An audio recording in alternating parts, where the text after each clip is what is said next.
스가랴 8장 18절에서 23절의 말씀이 되겠습니다. 스가랴 8장 18절에서 23절에 있는 말씀 한 목소리로 합독하시겠습니다. 만군의 여호와의 말씀이 내게 임하여 이르시되 만군의 여호와가 이같이 말하노라. 넷째 달의 금식과 다섯째 달의 금식과 일곱째 달의 금식과 열째 달의 금식이 변하여 유다 족속에게 기쁨과 즐거움과 희락의 절기들이 되리니 오직 너희는 진리와 화평을 사랑할지니라. 만군의 여호와가 이와 같이 말하노라. 다시 여러 백성과 많은 성읍 주민이 올 것이라. 이 성읍 주민이 저 성읍에 가서 이르기를 우리가 속히 가서 만군의 여호와를 찾고 여호와께 은혜를 구하자 하면 나도 가겠노라 하겠으며 많은 백성과 강한 나라들이 예루살렘으로 와서 만군의 여호와를 찾고 여호와께 은혜를 구하리라. 만군의 여호와가 이와 같이 말하노라. 그날에는 말이 다른 이방 백성 10명이 유다 사람 하나의 옷자락을 잡을 것이라. 곧 잡고 말하기를 하나님이 너희와 함께 하심을 들었나니 우리도 너희와 함께 가려 하노라 하리라 하시니라. 아멘.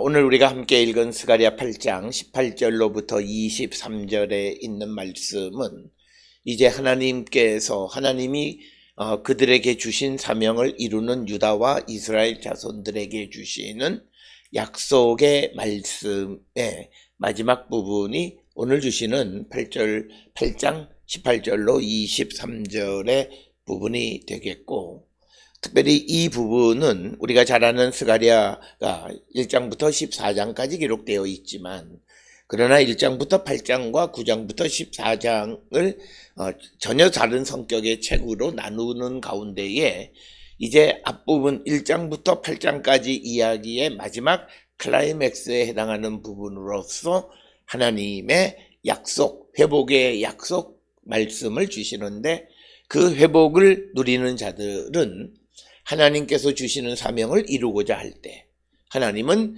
그들의 모든 고통과 슬픔을 변하게 해서 기쁨이 되게 해 주실 것이다 라고 하는 것이 오늘 우리가 주시는 말씀이 되겠습니다.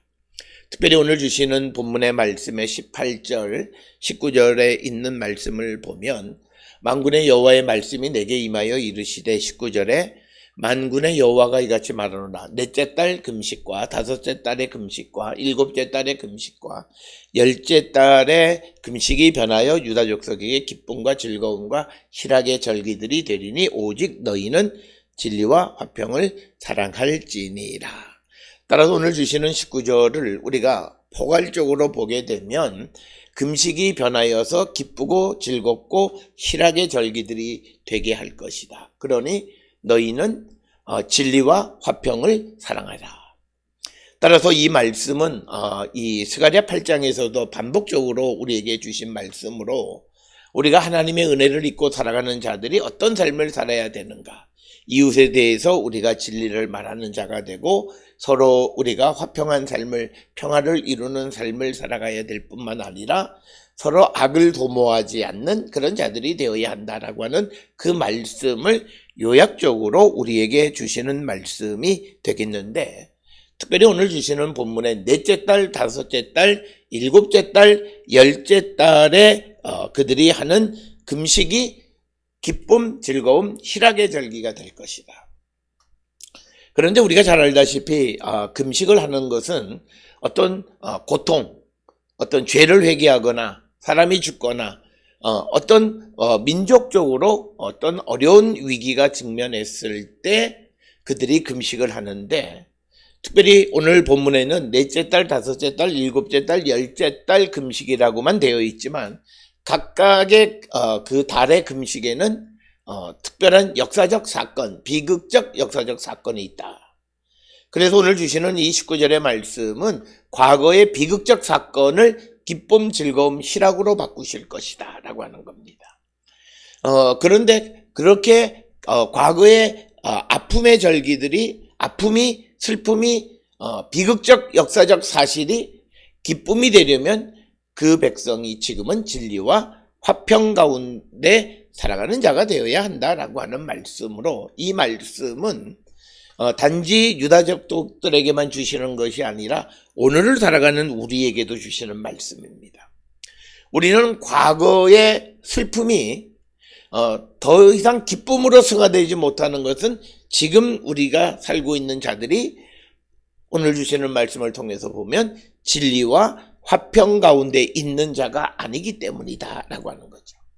먼저 네 번째 달에 금식하는 것은 유다 왕국이 바벨론 제국에 의해서 예루살렘 성벽이 뚫힌 거예요. 그러니까 이제 예루살렘이 점령되기 위해서 예루살렘의 성벽이 뚫힌 날이 바로 이 넷째 달. 그때 그날을 기억하면서 금식하는데, 그러니까 이제 바벨론 군대가 예루살렘 성벽을 뚫는 것을 회상한다는 것은 유다 백성들에게는 매우 비극적 사건이에요. 나라가 멸망하는 그 전초가 되는 사건이 바벨론 군대에 의해서 예루살렘 성벽이 뚫히는 것을 이야기하는 겁니다. 그런데 그 슬픔의 그 날이 이제 기쁨과 즐거움과 희락의 절기가 될 것이다. 그런데 그렇게 되려면 너희가 진리와 화평을 사랑해라. 진리와 평화를 사랑하는 자가 되어야 한다라고 하는 겁니다. 또 이어지는 말씀의 다섯째 달 금식은 바로 그 바벨론 군대에 의해서 예루살렘 성이 함락되는 다섯 번째 달 9일, 즉 아브달 9일, 티샤베 아브라고 하는 바로 그 다섯 번째 달 금식을 말하는 겁니다. 그래서 다섯 번째 달 금식은 아브달 제9일에 하는 금식으로 예루살렘 성이 바벨론 군대에 의해서 완전히 함락된, 그러니까 한 나라로서는 가장 비극적 사건이죠. 우리로 이야기하면 어느 시대에 우리가 어떤 외적의 침략으로 나라가 멸망하고 함성이든지 개경이든지 어떤 도시 그 수도가 함락되어지는 슬픈 날이에요. 그날 이스라엘 사람들은 금식을 하고 그날을 기억하는 거죠. 그런데 그날이 이제 기쁨과 즐거움과 희락의 절기들이 된다고 하는 거죠. 그 다음에 일곱째 달은 유다 총독 그달리아가 살해된 것을 기억하는, 이 사건은 열왕기하 25장 25절이나 예레미야 41장 1절 3절에 기록되어 있는 역사적 사건이에요. 그래서 나라가 멸망한 다음에 이 땅을 통치하는 그달리아 총독이 살해당하는 날을 기념하고, 그것 때문에 다시 멸망했던 유다가 더 바벨론에 의해서 잔인하게 짓밟히는 그런 계기가 된 날. 그래서 그 일곱째 날 그달리아 총독이 살해된 것을 기억하는 그 금식하는 날에, 그날이 이제는 기쁨과 즐거움과 화평, 희락의 절기가 되게 할 것이다. 그 다음에 마지막으로 열 번째 금식은 그 예루살렘이 포위가 되기 시작하는 거예요. 그러니까 사실 역사적으로 보면 열 번째 달에 예루살렘 성이 포위가 됐고, 그래서 넷째 달에 예루살렘 성벽이 뚫히고, 다섯 번째 달에 예루살렘 성이 함락됐고, 그 다음에 일곱 번째 달에는 그달리아 총독이 살해당하는, 그래서 유다 왕국이 멸망할 당시에 어떤 구체적인 역사적 상황을 기억하면서 금식했던 그런 전통이 있었는데, 이제 하나님께서 그 전통, 그 금식 슬픔을 기쁨, 즐거움, 희락의 절기들로 만들어 버리실 것이다. 그렇게 되려면 너희는 오직 진리와 화평을 사랑할지니라 라고 하는 겁니다. 그래서 오늘 주시는 19절에서는 역사적 비극적 사건을 기념하면서 우리가 금식하던 그날을 이제는 기쁨, 즐거움, 희락의 절기로 바꾸시는 온전한 완벽한 회복을 이루어 주시겠다라고 하는 그 약속의 말씀입니다.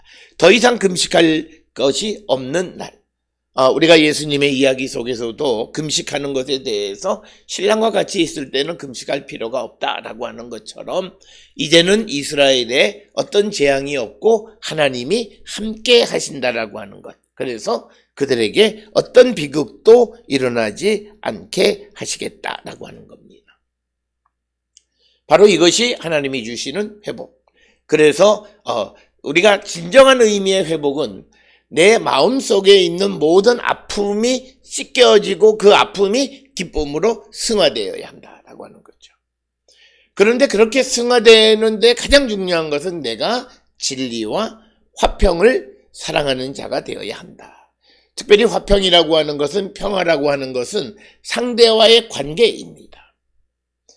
그러니까 여기에서 관계는 두 가지가 있지 않습니까? 특별히 누군가가 우리를 괴롭힌 이유도 있어요.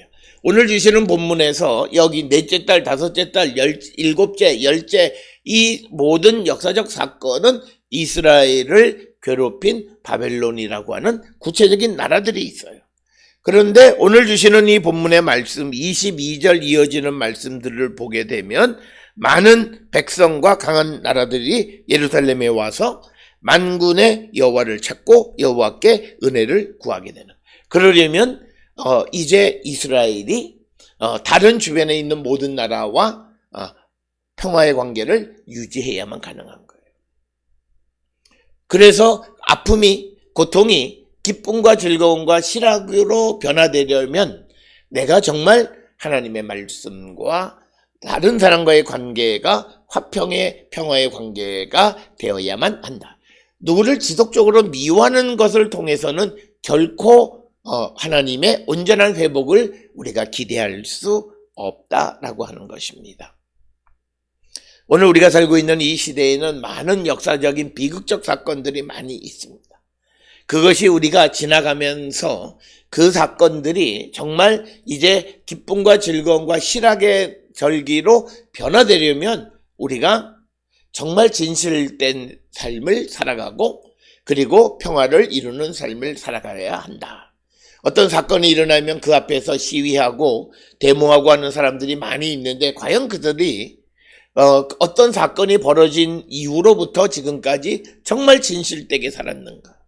정말 모든 사람을 사랑하는 평화의 마음을 갖고 살아갔는가를 우리는 한 번쯤 돌아봐야 되겠고, 최근에도 우리 주변에는 많은 크고 작은 사건들이 벌어지는데 그것을 기업주는 기업주대로 그 일을 수행하는 그 노동자는 노동자대로 각자가 진실된 삶을 살아가야만 그 모든 과거의 그 비극적 사건이 반복되지 않는다는 거죠.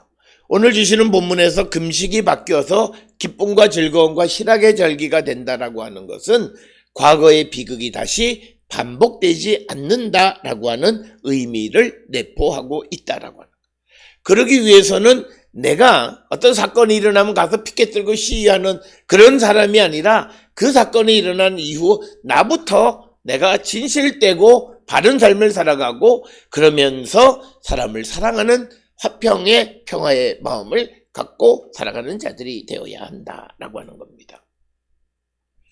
예수께서 이 땅에 오신 가장 큰 목적은 하늘에는 영광, 땅에는 평화입니다. 평화라고 하는 말은 모든 사람과의 관계가 완벽한 관계가 되려면 서로가 서로를 사랑하는 마음이 있어야 합니다.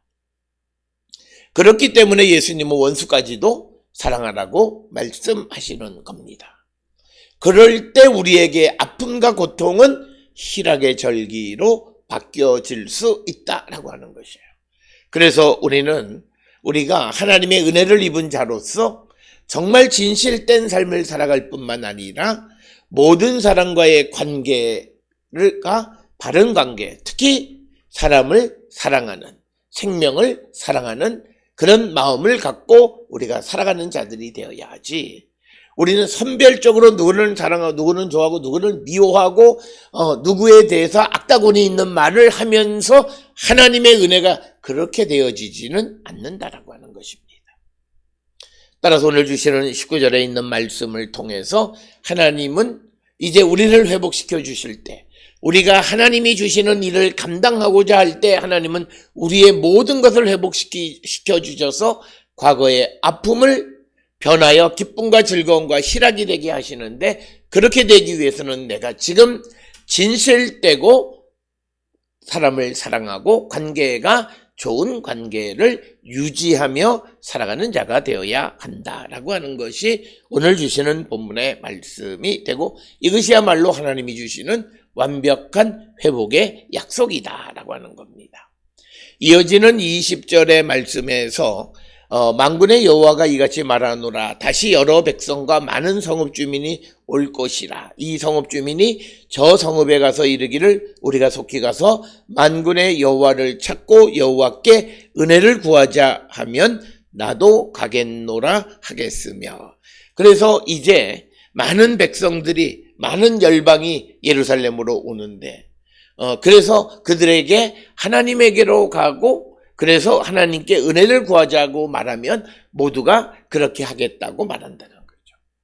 오늘 우리가 살고 있는 이 시대에 우리가 복음을 전하는 일이 잘 이루어지지 않는 것 중 하나는, 우리가 하나님을 찾고 여호와께 은혜를 구하자고 말할 때 사람들이 나도 가겠다고 말하지 않기 때문에 생기는, 즉 하나님의 말씀과 예수 그리스도를 거절하는 거죠. 그렇기 때문에 우리에게는 참다운 평화가 없고 우리에게는 하나님이 주시는 온전한 회복이 없는 거예요. 하나님이 우리를 부르거나 또는 하나님의 백성들이 하나님에게로 누구를 초대할 때 그 초대에 응하는 자가 될 때 하나님의 은혜가 그들에게 넘치게 된다라고 하는 거예요. 그래서 오늘 주시는 21절에 있는 이 말씀은 이사야 2장 2절에도 나와 있는 것처럼 말일의 끝날에 만방이 예루살렘과 유다로 모여들 것이라고 하는 말씀과도 같은 거고, 이어지는 22절에 있는 말씀도 같은 말씀이에요. 그래서 우리가 다른 것이 아니라 복음을 전하는 것의 핵심은 만군의 여호와를 찾고 여호와께 은혜를 구하자. 우리가 예수 그리스도를 믿고 예수 그리스도의 구원의 은총을 구하는 자가 되자라고 하는 것과 같은 거고, 주 예수를 믿으라 그러면 너와 내 가정이, 내 집이 구원을 얻으리라 라고 할 때 나도 가겠노라, 즉 아멘 하는 것과 같은 것이다라는 거죠. 그런 일들이 일어나는 것이 이제 하나님의 온전한 회복이 나타나는 것이다. 특별히 하나님께서 우리에게 회복을 주시고 온전한 회복을 주시는 것은 모든 이들이 다 구원받기를 원하시는 거예요. 그러나 지금 우리가 살고 있는 이 시대에 여호와를 찾자, 예수를 믿자라고 말할 때에 사람들이 아멘하지 않는 것은 아직 하나님의 마지막 날이 가깝지 않았다라고 하는 것을 우리에게 암시하는 것이고, 우리는 그날이 언제 올지 모르지만 그날이 올 때까지 열심히 복음을 전하는 삶을 살아야 되고, 그 복음을 전하는 것의 내용이 오늘 주시는 구약적 언어로 이야기하면 만군의 여호와를 찾고 여호와께 은혜를 구하자 하면 나도 가겠노라 아멘 하는 그런 삶이 우리에게 나타나야 된다라고 하는 것이고, 그러면서 이어지는 22절에서 많은 백성과 강한 나라들이 예루살렘으로 와서 만군의 여호와를 찾고 여호와께 은혜를 구하리라. 그러니까 많은 백성 그리고 강한 나라들, 즉 과거에 예루살렘을, 유다를 공격했던 바벨론이나 강대국들이 여호와를 찾고 하나님의 은혜를 구한다라고 하는 것은 하나님의 도움을 구하는 거죠. 과거의 강대국들의 특성은 자기들의 힘으로 무엇을 할 수 있다고 생각했던 사람들이에요. 그렇지만 이제 그들이 여호와를 찾는다라고 하는 것은 하나님의 도움을 구하는 겁니다.